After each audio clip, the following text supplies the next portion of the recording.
I'm gonna do something that's not been done before and do a movement, psychological, and emotional profile utilizing Mike Tyson. Because he's a great example of this and how your inner state, your state of mind, and your spirit are reflected in the way that you move and your movement patterns and habits. So Mike Tyson, everything functioned pretty close in, pretty tight to the body. He didn't really utilize a long jab or anything of that nature. Everything was short. He would throw it quickly, reticulated, and come back immediately. Like he had something to defend or something to hide, right? Someone that's really tense because they're holding stuff in and holding stuff back. Now, Mike Tyson had a very tough upbringing, right? He didn't have much of a family life. He was bullied a lot. Obviously, a lot of you guys know the way that he talked. And until he started knocking out bullies, he didn't really have an avenue or an outlet for anything. The only thing that gave him release was flying his pigeons, right? So coming into this world of boxing and all that kind of stuff, he wasn't able to show his passion, his love for animals, and his true self until he really started to cut loose later in his career when he didn't need boxing anymore because he was no longer angry. But he was angry for a long time, and that's reflected in his movement patterns. You could see that everything is tight. It's like he's hiding something, right? He's holding something back, holding something in, a lot of emotional pain and a lot of emotional damage. That's why he's so tightly wound. To where someone who's confident in a lot of ways or loose in a lot of ways, they're not going to be afraid to extend themselves out there.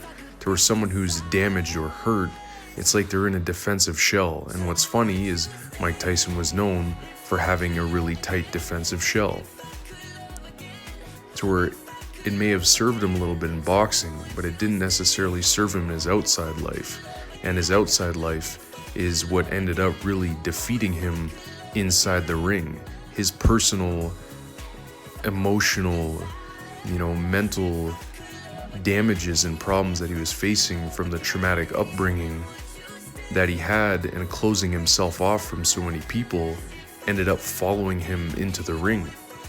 This is why sports psychology is really important, because people always tell you to leave your stuff outside of the competition, but that is impossible, as you are a part of yourself and you carry yourself everywhere you go. So in order to safeguard yourself, you have to be able to utilize these sports psychology axioms in your training as well. So someone who's not afraid to expose themselves isn't going to be afraid to be able to reach out and come back in, right? And this is the thing that Tyson lacked, where he did a great job in utilizing a fighting style that suited his personality for the time. But as you saw, that the more that he healed publicly and started to share himself, he got that TV show for a short time where he got to fly pigeons. He did that dancing video to where he did a sort of mimic of Bobby Brown's every little step, and he started to dance and unwind, and people started to like him for who he was.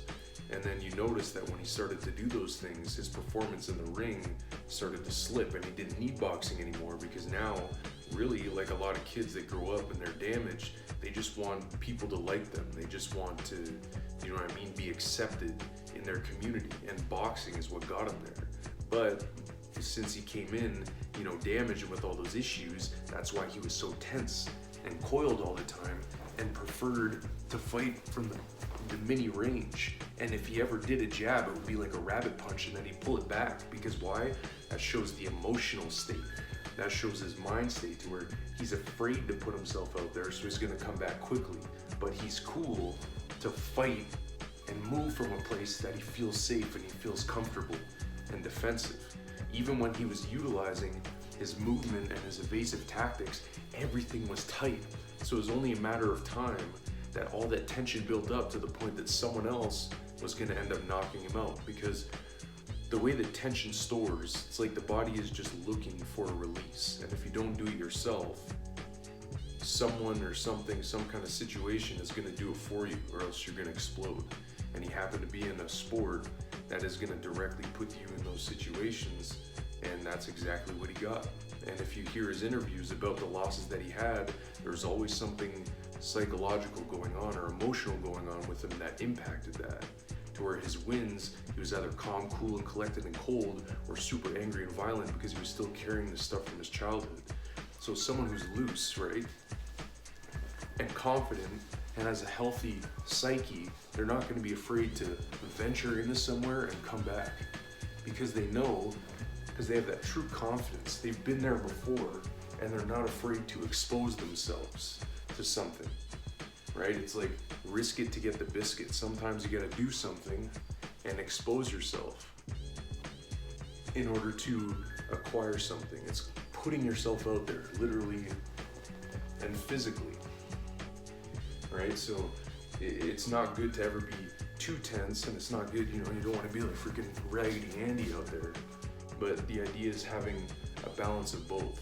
So if you have a healthy emotional state and psychological state of function, then you're going to be able to reach and venture into those things, so you're not going to be limited by having to function any one way, because it may serve you for some time, but at some point it gets exposed, right? So it's nice and loose, but also solid. That's what that true confidence gives you, and that comes from you knowing who you are and being who you are, so you can function from this state and venture out and then come back into safety and generally see how this will improve and enhance performance, because you have nothing to fear, because there's nothing to lose, because you're just being yourself.